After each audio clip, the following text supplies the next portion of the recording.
कोकणात घडणाऱ्या घडामोडींची इत्थंभूत माहिती देणारे प्रसार माध्यम माझे कोकणमध्ये तुम्हा सर्वांचं मनपूर्वक स्वागत। नमस्कार, मी सागर कदम। तुम्ही पाहत आहात माझे कोकणचे प्राइम टाइम बुलेटिन। बातमीपत्राला सुरुवात करण्याआधी पाहूयात महत्त्वाच्या हेडलाईन्स। गुरुवारी मुख्यमंत्री येणार खेड MIDC मध्ये। कोका कोला कंपनीच्या भूमिपूजनासाठी मुख्यमंत्री राहणार उपस्थित। कोयना प्रकल्पाच्या शासकीय वसाहतीमध्ये गावठी दारूचा साठा आढळून आल्याने चिपळूण तालुक्यात उडाली मोठी खळबळ। नवी मुंबईमध्ये घडला धक्कादायक प्रकार, रुग्णवाहिका चालकाचा चाकूने भोसकून खून।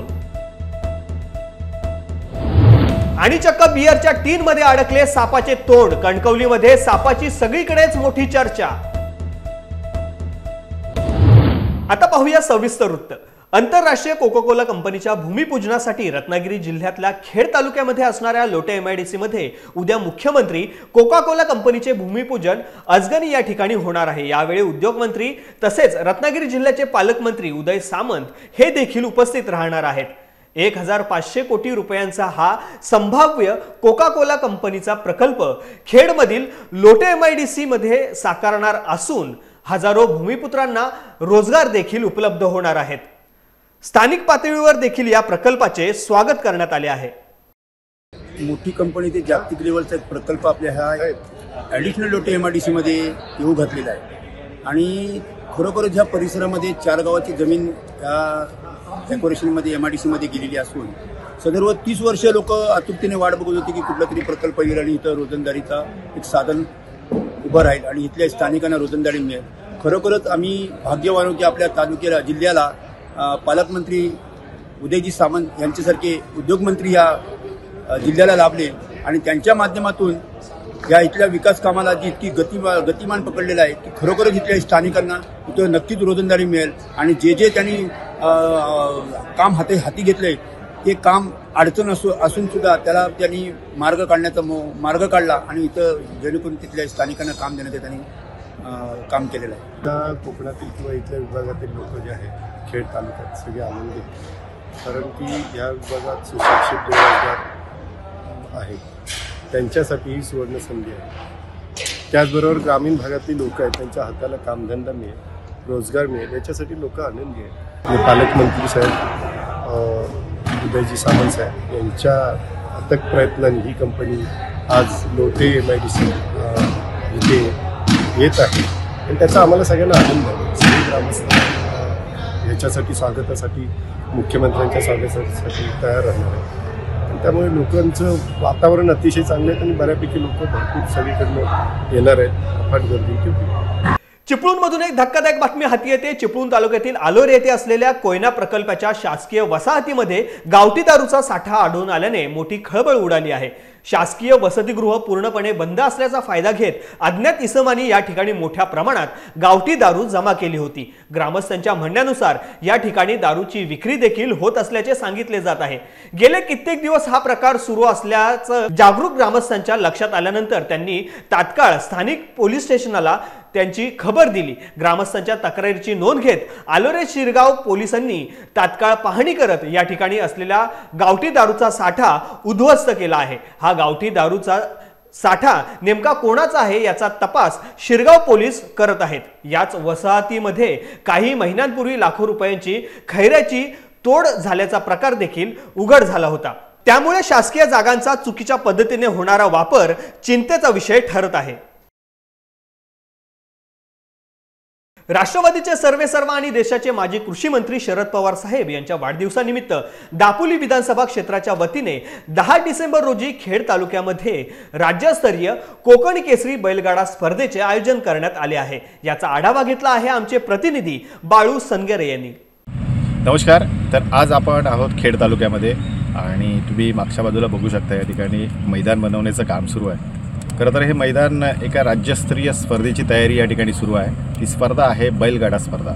आज राज्यभरामध्ये जर बघितलं तर हा बळीराजा या बैलाच्या जोपासनेकडे चाललेला आहे। त्याचं कारण आज राज्यभरात खूप मोठ्या स्पर्धा या होत असतात आणि त्याला प्रचंड प्रतिसाद हा राज्यभरातून मिळत असतो। तशाच प्रकारचा हा कोकणातला एक पहिला प्रयत्न या ठिकाणी काही लोक करत आहेत। त्यांच्याकडून आपण जाणून घेणार आहोत ह्या राज्यस्तरीय स्पर्धेचं कशा प्रकारचं नियोजन आहे आणि त्याची तयारी कशा प्रकारे चालली आहे। दापोली विधानसभा मतदारसंघ राष्ट्रवादी काँग्रेसच्या वतीने आदरणीय पवारसाहेबांचा वाढदिवस एका वेगळ्या पद्धतीने इथे साजरा करण्याचा निर्णय घेतलेला आहे। आपल्याला माहितीच असेल की बैलगाडा शर्यत हा अतिशय जिव्हाळ्याचा शेतकऱ्यांचा विषय आहे आणि महाराष्ट्रात फार मोठ्या प्रमाणात बैलगाडा शर्यतांचे आयोजन केले जाते। कोकणामध्ये हा प्रकार थोडा कमी प्रमाणात असला तरी देखील या दापोली विधानसभा मतदारसंघाचे आमचे अध्यक्ष अमित कदम, जिल्ह्याचे सरचिटणीस इथे कुडुपकर आणि इतर सर्व आमचे पदाधिकारी कार्यकर्ते यांच्या माध्यमातून या ठिकाणी राज्यस्तरीय बैलगाडा शर्यतीचं आयोजन करण्यात आलेलं आहे। आदरणीय देशाचे नेते आणि राष्ट्रवादी पक्षाचे सर्वेसर्वा माजी कृषी मंत्री शरदचंद्रजी पवारसाहेब यांच्या 83व्या वाढदिवसानिमित्त आपण दापोली विधानसभा क्षेत्राकडनं राज्यस्तरीय बैलगाडा शर्यतीचं आयोजन करतो आहे येत्या 10 डिसेंबर रोजी। खरं तर साहेबांचं आणि शेतकऱ्याचं नातं खूप दृढ आहे। त्यांनी अनेक वेळा हे करून दाखवलेलं आहे। इथला बळीराजा जो आहे, आपण आता जर कोकणातली परिस्थिती बघितली तर इथे आता गायींचं बैलांचं संगोपन फार कमी प्रमाणात केलं जातं आहे। तर त्या गोष्टीला चालना देण्यासाठी, प्रेरणा देण्यासाठी म्हणून आम्ही राज्यस्तरीय बैलगाडा शर्यत आयोजित करतो आहे की जेणेकरून शेतकऱ्यांना, इथल्या बळीराजाला पुन्हा एकदा जर सुखाचे दिवस यायचे असतील तर आपल्याला आपल्या बैलांचं संगोपन करणं आणि त्यापासून मिळणारं उत्पन्न त्यांना घेणं हे आवश्यक आहे। पवारसाहेबांच्या 83व्या वाढदिवसानिमित्त या ठिकाणी भव्यदिव्य असा राज्यस्तरीय बैलगाडी स्पर्धा आयोजित केली आहे आणि ह्या बैलगाडी स्पर्धेला कमीत कमी 50 ते 60 एकरमध्ये तयारी चालू आहे आणि ह्या कार्यक्रमाची दखल माननीय पवारसाहेबांनी घेतली। कालच आम्ही त्यांची भेट घेतल्यानंतर आज दुसऱ्या दिवशी रत्नागिरी जिल्ह्याचे निरीक्षक आणि प्रदेशचे सरचिटणीस बबनजी कनौजे साहेब या ठिकाणी उपस्थित आले आणि स्वतः उपस्थित राहून दिवसभर ह्या कार्यक्रमाची कशी तयारी आहे ती पाहिली। खरोखरच ह्या कार्यक्रमाचा ह्या जिल्ह्यामध्ये सर्व आनंद घेतील आणि कमीत कमी 50 ते 60 हजार प्रेक्षक या ठिकाणी उपस्थित राहतील आणि ह्या कार्यक्रमाला पक्षाचे वरिष्ठ नक्कीच उपस्थित राहणार आहेत, तशी सूचनासुद्धा आम्हाला दिली गेली आहे। रत्नागिरीत सुरू झालेल्या वैद्यकीय महाविद्यालयांचा फायदा विद्यार्थ्यांसोबत जिल्ह्यातील आम जनतेला देखील होणार असून यामुळे जिल्हा रुग्णालयात भासणारी डॉक्टरांची टंचाई संपुष्टात येईल अशी आशा व्यक्त होत आहे। वैद्यकीय महाविद्यालयांमुळे रत्नागिरीतील जिल्हा रुग्णालयासाठी 950 नवी पदे उपलब्ध होणार आहेत असे वैद्यकीय महाविद्यालयाचे अधिष्ठाता डॉक्टर जयप्रकाश रामानंद यांनी सांगितले आहे। रत्नागिरीमध्ये शासकीय वैद्यकीय महाविद्यालय सुरू झाल्यामुळे रत्नागिरीकरांचं एक जुनं स्वप्न पूर्ण होत आहे। यामध्ये अर्थातच आपल्या सर्वांना माहीतच आहे की जिल्ह्याच्या पालकमंत्र्यांनी खूप मोठं योगदान दिलेलं आहे। रत्नागिरीमध्ये येथील जिल्हा रुग्णालय पाहाल आणि एकंदरीत आरोग्य सुविधा पाहाल तर डॉक्टरांची खूप कमतरता आहे। तसंच वैद्यकीय शिक्षण सुरू झाल्यामुळे येथील विद्यार्थ्यांनाही एक शिक्षणाचं नवीन दालन उपलब्ध झालं आहे। त्यामुळं वैद्यकीय महाविद्यालय झाल्यामुळे जिल्ह्याला दुहेरी फायदा होईल। एक तर या जिल्ह्यातील मुलांना आता वैद्यकीय शिक्षणासाठी कुठेही बाहेर जावं लागणार नाही, आपल्या जिल्ह्यात आपल्या घरातच त्यांना हे शिक्षण मिळणार आहे आणि वैद्यकीय महाविद्यालयामध्ये चा विस्तार तसा खूप मोठा असतो। जवळजवळ 450 पदं ही वैद्यकीय महाविद्यालयाकडे असतात आणि 950 पदं ही रुग्णालयाकडे असतात। आता जसं जसं हे महाविद्यालय मोठं होत जाईल, सध्या तर त्याची सुरुवात झालेली आहे, पण जसं मोठं होत जाईल तसं तसं येथे हळूहळू तज्ज्ञ डॉक्टर्स येत जातील आणि त्यामुळे जी सेवा आपण रुग्णांना जिल्हा रुग्णालयाच्या मार्फत देत आहोत त्याच्यात हळूहळू श्रेणीवर्धन होऊन जिल्हा रुग्णालय हे एक उत्तम रुग्णालय म्हणून येत्या काळात नावरूपाला येईल। अलिबाग मुरुड रस्त्याची दुरावस्था आणि वेळोवेळी तात्पुरत्या स्वरूपात केल्या जाणाऱ्या दुरुस्तीने सर्वसामान्य नागरिक, पर्यटक, वाहन चालक सर्वजण त्रस्त आहेत। या संपूर्ण रस्त्याचे गुणवत्तापूर्ण नूतनीकरण करण्यास आणि साळाव खाडीवरील पुलाला पर्यायी पूल बांधण्यास मंजुरीसह निधी उपलब्ध करून देण्याबाबतीत जनतेच्या वतीने विधानसभा अध्यक्ष ॲडव्होकेट राहुल नार्वेकर यांना निवेदन सादर केले। त्याचप्रमाणे रेवस रेड्डी ह्या प्रस्तावित किनारी महामार्गामुळे शेतकऱ्यांच्या सुपीक जमिनी बाधित होणार नाहीत अशा पद्धतीने या महामार्गाचा आराखडा तयार करून शेती व शेतकऱ्यांचे रक्षण करावे या बाबतीत निवेदन सादर केले। येत्या 4 डिसेंबर रोजी सिंधुदुर्ग जिल्ह्यात साजरा होणाऱ्या नौसेना दिनाची तयारी शेवटच्या टप्प्यामध्ये आली आहे। या सोहळ्याला राष्ट्रपती, पंतप्रधान, मुख्यमंत्री, उपमुख्यमंत्री यांच्या समवेत केंद्रातील दिग्गज राजकीय नेते उपस्थित राहणार आहेत। यामुळे मालवण तालुक्यातील किनारपट्टीय भागात सुरक्षा व्यवस्था कडक करण्यात आली आहे। याबाबत आज पालकमंत्री रवींद्र चव्हाण, भाजप नेते निलेश राणे यांनी राजकोट तारकर्ली येथील कार्यक्रमस्थळी भेट देऊन पाहणी केली। आदरणीय पंतप्रधान नरेंद्र मोदी नेव्ही डेच्या या कार्यक्रमाला 4 डिसेंबरला सिंधुदुर्ग किल्ला, त्याचबरोबर राजकोट आणि तारकर्ली अशा एकत्रपणे या ठिकाणी कार्यक्रमाला येत आहेत। वेगवेगळ्या ठिकाणी कार्यक्रम आहेत। राजकोट जो किल्ला आहे त्या किल्ल्यावरती छत्रपती शिवाजी महाराजांचा एक पुतळ्याचं अनावरण करणं आणि त्याचबरोबर नंतरच्या काळामध्ये नेव्ही डे साजरा करणं, हा जो तारकर्लीचं असणारं MTDCचं जे स्थान आहे त्याच्याबरोबर समोर समुद्रामध्ये सिंधुदुर्ग किल्ला असेल किंवा सिंधुदुर्ग किल्ल्यावरती लाईटिंगचं असणारं वेगळ्या पद्धतीचं एक प्रात्यक्षिकं असतील।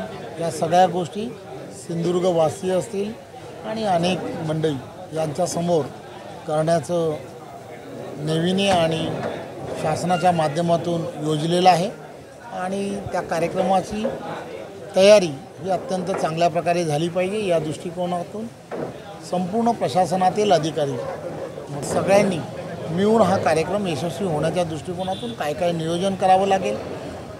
खरं तर हा संपूर्ण भाग जो आहे तुम्हाला सर्वांना माहीत आहे की थोडासा दाटीवाटीचा असल्यामुळे त्यावेळेला सुरक्षिततेच्या दृष्टिकोनातून योग्य प्रकारे उपाययोजना करणं हे सुद्धा तेवढंच गरजेचं आहे।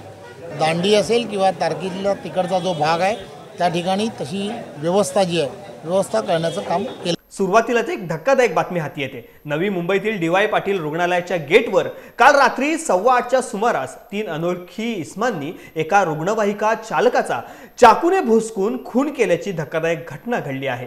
पोलिसांच्या तक्रारीप्रमाणे रात्री 8:15च्या सुमारास 3 इसमांनी एका रुग्णवाहिका चालकाचा पोटात मानेवर चाकूने वार करून खून केलाय। मयत व्यक्तीच्या सोबत आणखी एकाला मारण्याचा प्रयत्न फसला। घटनेचा तक्रारदार आणि सुदैवाने हल्ल्यातून वाचलेल्या ज्ञानेश्वर नाकाडे यांनी रुग्णवाहिका पळवून नेल्याने तो वाचला, तर युवराज सिंह याला आपला जीव गमवावा लागलाय। पोलीस घटनेचा अधिक तपास करीत आहेत। 3 आरोपी जेरबंद झाले असून हत्येचे कारण अचंबित करणारे निघाले। रुग्णालयाबाहेर एका नारळ विक्री महिलेचे नारळ चोरताना आरोपींचे मयत रुग्णवाहिका चालकाने व्हिडिओ काढले म्हणून त्याच्या अंगावर चाकूने सपासप वार करून ठार केले। मात्र 8:15च्या सुमारास घडलेल्या आणि प्रसिद्ध DY पाटील रुग्णालयाच्या आणि नागरिकांनी गजबजलेल्या गेटवर खुनी हल्ला झाल्याने मुंबईत एकच खळबळ उडाली आहे। नेरूळ पोलीस स्टेशनमध्ये DY पाटील हॉस्पिटलच्या समोर एका ॲम्ब्युलन्स चालकाचा खून झालेला आहे। याच्यामध्ये 3 आरोपित इसम यांना आम्ही अटक केलेली आहे। या इसमांचा एका नारळ विक्रेत्या महिलेशी वाद होता आणि त्या महिलेचे नारळ चोरत असताना ॲम्ब्युलन्स ड्रायव्हर याने त्याची शूटिंग केलेले होते। याचा राग येऊन या तिघांनी ॲम्ब्युलन्समधून खाली खेचून याला चाकूने वार करून त्याची हत्या केलेली आहे। याच्यामध्ये 3ही आरोपी अटक केले असून त्यांना 6 तारखेपर्यंत पोलीस कस्टडी मिळालेली आहे। पुढील तपास आम्ही करत आहोत। चेंबूरमध्ये सिलेंडरचा मोठा स्फोट झाल्याची घटना घडली आहे। एका घरात गॅस सिलेंडरचा मोठा स्फोट झाला, त्यामुळे घर कोसळून 4 जण जखमी झाले आहेत। या घटनेमुळे अडकलेल्या 11 जणांचा जीव वाचवण्यात आला आहे, तर जखमींना जवळच्या रुग्णालयात दाखल करण्यात आले आहे। चेंबूरमधील जुनी बॅरेक गोल्फ क्लबजवळ असलेल्या एका दुमजली घराच्या चाळीत ही घटना घडली आहे। चाळीतील सलग 4थ्या आणि 5व्या क्रमांकाच्या घरात स्फोट झालाय। दरम्यान या घटनेची माहिती मिळताच पोलिसांसह अग्निशमन दलाच्या गाड्या घटनास्थळी दाखल झाल्या, तसेच बचाव पथकही घटनास्थळी दाखल झाले। यावेळी वरच्या मजल्यावर अडकलेल्या व्यक्तींची सुटका करण्यासाठी शर्थीचे प्रयत्न करण्यात आले। पेण तालुक्यातील दादर ग्रामपंचायत मधील सरपंच तेजस्वी संतोष म्हात्रे, सदस्य व उपस्थित मान्यवरांच्या हस्ते घंटागाडी व कचराकुंडी यांचे लोकार्पण करण्यात आले।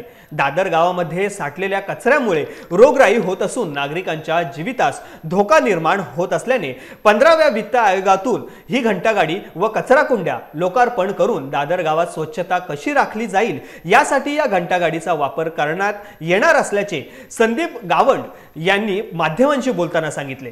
सरपंच तेजस्वी संतोष म्हात्रे व सदस्य यांच्या माध्यमातून दादर गावात विकास कामांना सुरुवात झाली असल्याने दादर ग्रामस्थांनी यांचे कौतुक केले आहे। दक्षिण कोकणचे पंढरपूर म्हणून ओळखल्या जाणाऱ्या तसेच नवसाला पावणाऱ्या सोनुर्ली येथील श्रीदेवी माऊलीच्या वार्षिक जत्रोत्सव मंगळवारी मोठ्या उत्साहात आणि अलोट गर्दीमध्ये संपन्न झाला। जत्रोत्सवानिमित्त देवीच्या दर्शनासाठी महाराष्ट्र राज्यासह गोवा, कर्नाटक राज्यातील भाविकांनी सोनुर्लीत तोबा गर्दी केली होती। गाभाऱ्यात फळाफुलांची आरास करण्यात आली होती। भरजरी साडी दागिन्यांनी सजविलेल्या देवीच्या पाषाणास आज वेगळाच तेज दिसून आला। सकाळपासूनच मुखदर्शन, ओट्या भरण्यांचा कार्यक्रम सुरू झाला, तर रात्री लोटांगण घालून नवस फेडले गेले। मंगळवारी पहाटेपासून भाविकांच्या गर्दीत कोकणची पंढरी दुमदुमून गेली। बुधवारी तुलाभारानंतर जत्रोत्सवाची सांगता झाली। मडुऱ्यातनं आले, मी बालपणापासून इथे येतो। दरवर्षी आम्हाला यावंच लागतं, आल्याशिवाय जमतच नाही। नवसाला पावणारी सोनुर्लीची प्रसिद्ध देवी आहे। पंढरपूर पाटणा हा दुसरा नंबर म्हणून सोनुर्लीची माऊली देवी प्रसिद्ध आहे। मी दरवर्षी इकडे येतेच। आई पहिल्याच वर्षी आली आहे, देवगडवरून आली आहे। देवगड तळे बाजारवरून मी आली, पहिल्या वर्षीच आली आहे। मी आता देवीकडे मागणं मागणार आहे, आईकडे। माझ्या आईने देवीचं मागणं पुरं केलं, खूप बरं वाटलं, मला खूप आनंद झाला, माझं आयुष्य वाढल्यासारखं मला वाटलं आज। दक्षिण कोकणचे आराध्य दैवत म्हणून श्रीदेवी माऊलीची ओळख आहे। या देवीचा वार्षिक जत्रोत्सव सिंधुदुर्ग जिल्ह्यातच नव्हे तर गोवा, कर्नाटक या राज्यातही प्रसिद्ध आहे। लोटांगणासाठीची जत्रा म्हणून या जत्रोत्सवाची ओळख आहे। श्रीदेवी माऊलीचा उत्सव हा त्रिपुरी पौर्णिमेपासून सुरू होतो। मंगळवारपासून या उत्सवास प्रारंभ झाला। रात्री लोटांगणासाठी भक्तांच्या गर्दीचा महापूर लोटला होता। जत्रोत्सवासाठी लाखो भाविक दर्शनासाठी सोनुर्लीत दाखल झाले होते। मंगळवार सकाळपासूनच त्याची सुरुवात झाली होती। भक्तांच्या महापुरात सोनुर्ली गाव तुडुंब भरून गेले होते। जत्रा, सोनुर्ली माऊली जत्रा आता लांब लांबून जे भाविक येतात, ती लोटांगणाची जत्रा म्हणून प्रसिद्ध असणारे लोक भाविक येतात। ती लोटांगण पूर्णपणे श्रद्धेने घालून या लोटांगणाचा पुरुषांचा पूर्ण अर्ध्या अवस्थेत म्हणजे अर्ध्या कपड्यावरती त्यांचं ते लोटांगण असतं आणि बायकांचं असतं ते पूर्ण हात जोडून, केस वगैरे सोडून हे पूर्णपणे लोटांगण चालू असतं। हा ज्यावेळी त्रिपुरी पौर्णिमा सुरू होते त्यावेळी हा कार्यक्रम सुरू होतो। हा पूर्णपणे दिवसभर सकाळी देवीची पूजा करून हा कार्यक्रम ओट्या भरून सुरुवात होते आणि त्याच्यानंतर दुपारी संध्याकाळी जी कुळ घरावर पालखी आल्यानंतर हा जी लोटांगणाचा कार्यक्रम हा संध्याकाळी जवळजवळ रात्री 11:15 वाजता सुरू होतो। ती पालखी देवळाकडे आल्यानंतर लोटांगणाची प्रथा सुरू होते। त्यानंतर लोटांगणाची पूर्ण प्रदक्षिणा झाल्यानंतर स्त्री लोकांची पूर्ण प्रदक्षिणा झाल्यानंतर ही पूर्णपणे त्याच्यानंतर ही त्यांच्या मागे जी पालखी असते ती पालखी पूर्णपणे फिरल्यानंतर जो काय अंधार संचार असतो तो संचार पूर्णपणे या देवीच्या देवस्थानात येऊन पूर्णपणे त्याचा विस्तृत होतो आणि याच्या प्रकारे नंतर हा कार्यक्रम लोटांगणाचा संपन्न झाल्यानंतर पुन्हा हा ओटीचा कार्यक्रम सुरू होतो। अशा प्रकारे हा दिवसभराचा कार्यक्रम होतो। त्याचप्रकारे उद्याचा जो कार्यक्रम असतो तो तुळाभार म्हणून कार्यक्रम असतो। त्या तुळाभारात जे काही लहान मूल असेल त्या वजनात त्याप्रमाणे काय गूळ साखर वगैरे अशी केली जाते आणि तुळाभाराचा कार्यक्रम झाल्यानंतर संध्याकाळी जो कार्यक्रम असतो तो भूत काढण्याचा कार्यक्रम सुरू होतो आणि अशा प्रकारे हा 2-3 दिवस कार्यक्रम चालू असतो। रात्री उशिरा ओट्या भरणे, नवस फेडणे यासाठी पहाटेपासून रांगा लागल्या होत्या। जत्रोत्सव निमित्ताने विद्युत रोषणाई करण्यात आली होती। खाजे, खेळणी, खाद्य विक्रींची दुकानेही सजली होती। अबालवृद्धांचा ओढा त्या ठिकाणी दिसत होता। रात्री लोटांगणास सुरुवात झाली। पारंपरिक पद्धतीने देवीच्या लोटांगण पालखी सोहळा पाहण्यासाठी भाविकांनी रात्री सोनुर्लीत गर्दी केली होती। हजारो लोकांनी यावेळी लोटांगण घालत आपले नवस फेडले। भक्ताला पावणाऱ्या माऊली देवीचा जयघोष यावेळी पाहायला मिळाला। आम्ही सोनुर्ली गावातलीच आहे, गावकर कुटुंबातली आहे. 12-5 माझं दरवर्षी लोटांगण असतं. माझं दरवर्षी देवीला आम्ही नवस करते. माझ्या मनातील इच्छा मनाप्रमाणे पूर्ण होतात. मनामध्ये भावना म्हणजे माझ्या मुलांची, माझ्या नवऱ्याची तब्येत वगैरे चांगली व्हावी, माझा संसार चांगला व्हावा याच्यासाठी लोटांगण करते. आणि मी मळेवाडवरून आली आहे आणि लोटांगण पूर्ण करण्याची एकच भावना म्हणजे माझा नवऱ्याबरोबर मला राहायचं आहे आणि माझा मुलगा चांगल्या शिक्षणासाठी आहे, त्याचे शिक्षण चांगल्या प्रकारे व्हायचं अशी माझी एक भावना आहे देवीसमोर. फोंडाघाट येथील आजूबाजूच्या जंगलमय भागात असलेल्या एका घराच्या कुंपणात कुत्रे जास्त भुंकू लागल्याने घर मालकाने कानोसा घेतला. कानोसा घेताना समोरचे चित्र पाहून त्या घर मालकाची बोबडीच वळली. एक साप बिअरच्या टीनमध्ये तोंड अडकलेल्या अवस्थेत अंदाजाने चक्क फिरताना दिसला. बराच वेळ तो साप त्या अवघडलेल्या अवस्थेत दिसला. नंतर त्या घर मालकाने हेल्प अकॅडमी फोंडाघाट या सामाजिक कार्य करणाऱ्या संस्थेला कळवले. सापाचं तोंड बिअरच्या टीनमध्ये अडकून संकटग्रस्त असलेल्या बिवड सापाला सर्पमैत्रीण हेल्प अकॅडमी फोंडाघाट टीमच्या सदस्यांनी जीवनदान दिले. तोंडावर अडकलेल्या टीन अशा अवस्थेत काही तास वावरणाऱ्या या सापाची युवकांनी मोठ्या मुश्किलीने सोडवणूक केली. थोडा जखमी झालेल्या त्या सापावर प्राथमिक उपचार करून या युवकांनी त्या सापाला नैसर्गिक अधिवासात सोडले. गोव्यात 54व्या IFFI आंतरराष्ट्रीय चित्रपट महोत्सवाची सांगता डॉक्टर श्यामाप्रसाद मुखर्जी इंडोर स्टेडियमवर मोठ्या उत्साहपूर्ण वातावरणात झाली. 54व्या भारतीय आंतरराष्ट्रीय चित्रपट महोत्सवात एंडलेस बॉर्डर्स या चित्रपटाला सुवर्ण मयूर हा बहुमान प्राप्त झाला. अफगाणिस्तानातील तालिबानच्या आक्रमणामुळे निर्माण झालेल्या अशांततेच्या पार्श्वभूमीवर इराणी शिक्षकांचे कठीण जीवन दिग्दर्शक अब्बास आमिनी यांनी भावपूर्णरित्या व्यथा या चित्रपटात मांडल्या आहेत. प्रख्यात अभिनेता, दोनदा ऑस्कर विजेते दिग्दर्शक मायकल डग्लस यांना सत्यजित रे जीवन गौरव पुरस्काराने सन्मानित करण्यात आले. कांतारा या मल्याळम चित्रपटाला विशेष ज्युरी पुरस्काराने सन्मानित करण्यात आले. यावेळी best OTT web series panchayat season 2 यांना देण्यात आला. So my role is that of an actress who is basically in her early 20s and who has achieved everything, you know, like she has all the big projects lined up, all the big producers and actors want to work with her. But in spite of having all the luxuries on the front, how she feels hollow and empty inside. शासनाच्या वतीने नागरिकांना वैद्यकीय सेवा मोफत मिळण्यासाठी Ayushman Bharat card योजना तयार करण्यात आली असून या योजनेचा लाभ सर्वांनी घ्यावा यासाठी जनजागृती मोहीम संपर्क युनिक फाउंडेशन NGO रत्नागिरीने सुरू केले. रत्नागिरी शहरातील विविध ठिकाणी असे अनेक शिबिरांमधून नागरिकांना या योजनेचा लाभ कसा घ्यावा याचे मार्गदर्शन करण्यात आले. शिवाय त्यांना कार्डही काढून देण्यात आले. या योजनेचा लाभ ग्रामीण भागातील नागरिकांनाही मिळावा आणि या कार्याचे महत्त्व नागरिकांना सांगण्यासाठी आता संपर्क युनिक फाउंडेशन NGO रत्नागिरीने ग्रामीण भागातही अशा प्रकारे शिबिर घेण्याचे सुरुवात केली आहे. त्याचाच एक भाग म्हणून साखरतर येथे ही शिबिर घेण्यात आले. या शिबिरात 80 लाभार्थ्यांना त्यांचे कार्ड काढून देण्यात आले. हे कार्ड काढण्यासाठी नेमकी कोणकोणत्या कागदपत्रांची आवश्यकता असते हेही सांगण्यात आले. मी ह्या गावातलाच आहे. मी ह्या गावात जन्म घेतला, या गावात शिक्षण घेतलं. मी समाजसेवा म्हणून बरेच वर्ष आज काम करतो आहे.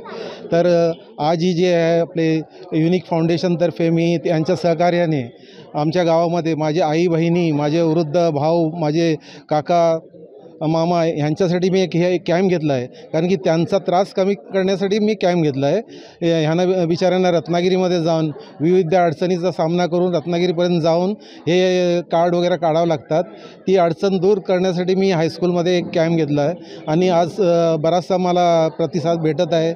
माझी इच्छा आहे मी ह्या गावासाठी असंच आयुष्यभर चांगली समाजसेवा करणार, माझ्या आई बहिणीची अडचणी दूर करीत राहणार, ही माझी इच्छा. रामनाथ अलिबाग येथे सौरभ पालवणकर यांच्या कुलाबा स्पोर्ट्स या स्पोर्ट्सवेअर आणि एक्सेसरीज दुकानाचे शुभारंभ माजी नगराध्यक्ष श्री प्रशांत मधुसूदन नाईक यांच्या हस्ते व श्री अमित ठाकूर यांच्या प्रमुख उपस्थितीत पार पडले. यावेळी उपस्थित माजी नगरसेवक राकेश चौलकर, संतोष गुरव आदी उपस्थित होते. या बातमीसह बातमीपत्रामध्ये आता वेळ झाली इथेच थांबण्याची. कोकणात घडणाऱ्या घडामोडींची इत्थंभूत माहिती जाणून घेण्यासाठी तुम्ही पाहत राहा फक्त माझे कोकण.